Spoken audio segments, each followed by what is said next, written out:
تو سلسلے میں فرمایا کہ ہر چیز کے شروع میں اللہ کا نام لے تو شیطان وہاں سے ہٹ جاتا ہے اور شیطان اپنے اثرات نہیں ڈالتا، اور اگر اللہ کا نام لینا بھول جائے تو پھر شیطان داخل ہو جاتا ہے۔ گھر میں داخل ہوتے وقت جو مسنون دعا ہے وہ پڑھ لی جائے، کھاتے وقت جو مسنون دعا ہے وہ پڑھ لی جائے تو شیطان کہتا ہے بھائی ہٹ جاؤ، تمہارا اب اس میں کوئی اثر نہیں پا سکتا۔ اور اگر بسم اللہ نہیں پڑھی، اللہ کا نام نہیں لیا تو شیطان اپنے لاؤ لشکر کو بلا لیتا ہے کہ آ جاؤ، آپ خود ہی ساتھ میں شریک ہونے کی دعوت وہ دیتا ہے شیطان۔ تو اب شیطان اپنے اثرات ڈالنے اور اپنی زمین ہموار کرنے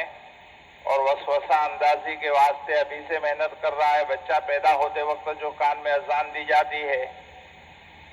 اور دوسرے کان میں تکبیر کہی جاتی ہے، اس کا بھی مقصد یہی ہے کہ سب سے پہلے اللہ کی وحدانیت اور نبی کریم صلی اللہ علیہ وسلم کی رسالت پر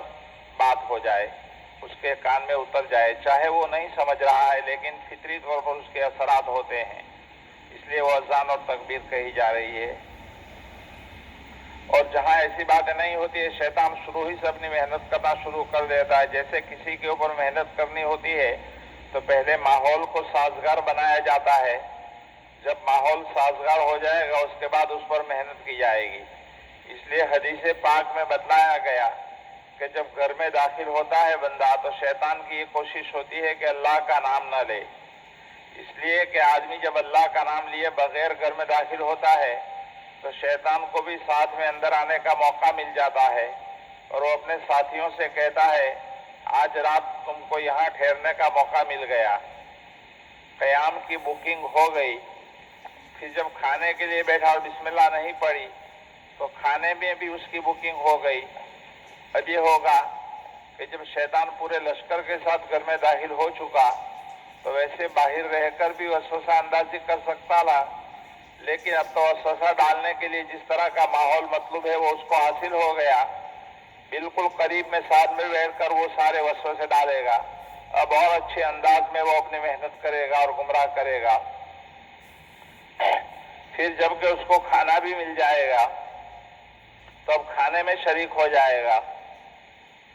اس لیے کھانے کی جو برکات اور نورانیت ہے وہ حاصل نہیں ہوگی، اس کے بعد شیطان کو مزید وسوسہ ڈالنے کا موقع مل جائے گا۔ اسی لیے تو نبی کریم صلی اللہ علیہ وسلم نے فرمایا کہ جب گھر میں داخل ہو جاؤ تو اللہ تعالیٰ کا نام لے کر داخل ہونا، اور جب کھانے کے لیے بیٹھو تو اللہ کا نام لینا، کیونکہ شیطان کا کام ہے وہ انسان کی ہر چیز میں اپنا حصہ لگانا چاہتا ہے،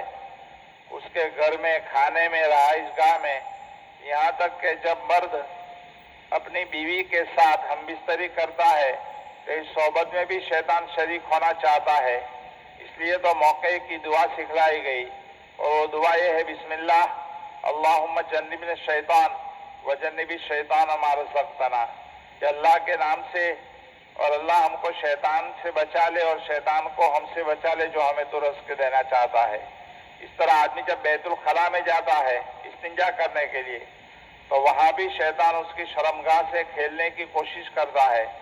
اس وقت بھی تعلیم دی گئی کہ پہلے بسم اللہ کہو اور پھر بعد میں یہ دعا پڑھو اللہم انی اعوذ بک من الخبث والخبائث۔ یہ ساری دعائیں معمولی نہیں ہیں بلکہ ان دعاؤں کے ذریعے ہمارا تعلق اللہ تعالیٰ کی ذات کے ساتھ قائم ہوتا ہے، اور اسی کے ذریعے شیطان کے حملوں سے حفاظت کی راہیں ہموار ہوتی ہے۔ ہم ان دعاؤں کا اہتمام نہیں کرتے، گویا ہم نے خود شیطان کو اپنے اوپر حملہ کرنے کا موقع دے دیا۔ پھر جب شیطان کی وسوسہ اندازی ہوتی ہے تو پریشان ہوتے ہیں، لہذا ہم پہلے سے شیطان کو ماحول سازگار بنانے اور اپنے اوپر حملہ کرنے کا موقع ہی کیوں دیں؟ اگر ان دعاؤں اور ان ساری تعلیمات کا اہتمام کریں گے تو ان کے حملوں سے محفوظ ہو جائیں گے، اور اگر تھوڑے بہت ہو بھی گئے تو جب اللہ تعالیٰ سے پناہ حاصل کریں گے تو شیطان کے سر سے جلدی سے آسانی سے بچ جائیں گے۔ اس لیے اس کا خاص اہتمام خود بھی کرنا چاہیے اور اپنے گھر والوں کے پاس بھی کرانا چاہیے، خاص کر کے سونے اٹھنے کے آداب اور مسنون دعائیں، کھانے پینے اور کھانے سے فراغت کے اوپر جو مسنون دعائیں ہیں، اور خاص کر کے استنجا جانے کے لیے اور باہر نکلنے کے لیے جو دعائیں ہیں اس کا اہتمام خود بھی کریں، گھر والوں کو بھی کرائیں، تاکہ شیطان کے اثرات اور شیطان کی چالوں سے محفوظ انسان رہے، پھر بعد میں پچھتانا نہیں پڑے۔ درود شریف۔